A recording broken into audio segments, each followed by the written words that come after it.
Hello everyone, I am Monika আর তোমরা দেখছো 30 days real life journey with Monika. আর আজ হলো তার ডে 1। আজ সকালে ঘুম থেকে উঠে না মনটা একেবারে খুশখুশ হয়ে গেল। কারণটা কি জানো? শুধুমাত্র এই ওয়েদারের জন্য। ওয়েদারটা জাস্ট একবার দেখো, উফ, সেরা সেরা। সত্যি বলতে এরকম ওয়েদার থাকলে কাজ করার মোটিভেশন কম আর চিল করার মোটিভেশন একটু বেশিই থাকে। আমার ঘুম থেকে উঠতে তো ইচ্ছে ছিল না, তাও আর কি ইচ্ছের বিরুদ্ধে গিয়ে নিচে এসে একটু ছাতু শরবত খেয়ে নিলাম। কি আর করবো বলো, ওয়েদার দেখে তো আর পেট ভরবে না, তাই আর কি এটা খেয়ে একটু এনার্জি নিলাম। শরবত খেয়ে অনেকটা এনার্জি নিয়ে এখন ভাজবো হচ্ছে বেগুন।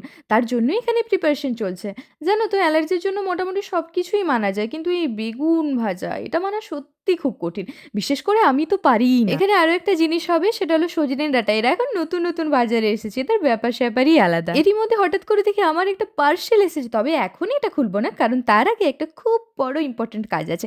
মানে একটু খাওয়া দরকার আর কি, তাই নিয়ে বসে পড়েছে কর্নফ্লেক্স। সাথে ফল রয়েছে আর আমার প্রিয় রয়েছে আমুল দুধ। জানি জানি এটা শুধু আমার প্রিয় নয়, তোমাদেরও প্রিয়। এখানে দেখি মা আবার আলু দিয়ে নিম রান্না করছে। জানি এটা শুনে অনেকেই নাক সিটকাবে, কিন্তু আমার আবার এসব তেতো জিনিসই একটু বেশি ভালো লাগে।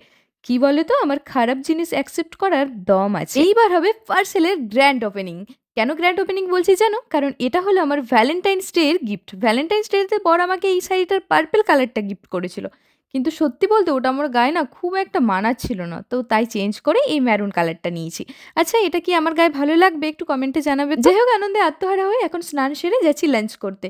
কি গো, আজকে লাঞ্চের মেনু শুনবে তো? আজকে ছিল ভাত, নিম, সজনে ডাঁটা, ডাল আর মাছ। একদম ঘরোয়া খাবার। এই ঘরোয়া খাবারে যে কি টেস্ট, যারা বাড়ির বাইরে আছে তারাই শুধু জানে। আর এই মহাশয় দিকে একবার দেখো, ওর আবার একটা চেয়ারে বসা যায় না, দুটো চেয়ার লাগে।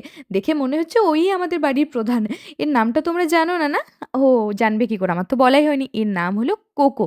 আরে আমার ফ্যামিলির অংশ হতে হলে এগুলো তো জানতে হবে তোমাদের। যাই হোক, লাঞ্চের পর ওই আর কি একটু আইসক্রিম খাচ্ছিলাম। গরম তো পড়েই গেছে, তবে আমার কেসটা একটু আলাদা, কারণ আইসক্রিম আমার শুধু গরমে না, শীতকালেও খেতে ইচ্ছে করে। মানে ওয়েদার যাই হোক না কেন, আইসক্রিমের সাথে আমার রিলেশনটা সবসময় স্ট্রং। তো এই ছিল আমার আজকে ডে 1 রিয়েল লাইফ জার্নি। তো চলো আউটরোটা নেওয়া যায়। যাই হোক, আমি খাই আইসক্রিম আর তোমরা করো আমাকে ফলো। দিনটা যেমনই হোক আমি কিন্তু মোমেন্ট ধরে রাখার চেষ্টা করি, কারণ লাইফ পারফেক্ট হতে পারে না, বাট ভাই পারফেক্ট হয়ে জরুরি। See on the next one, by.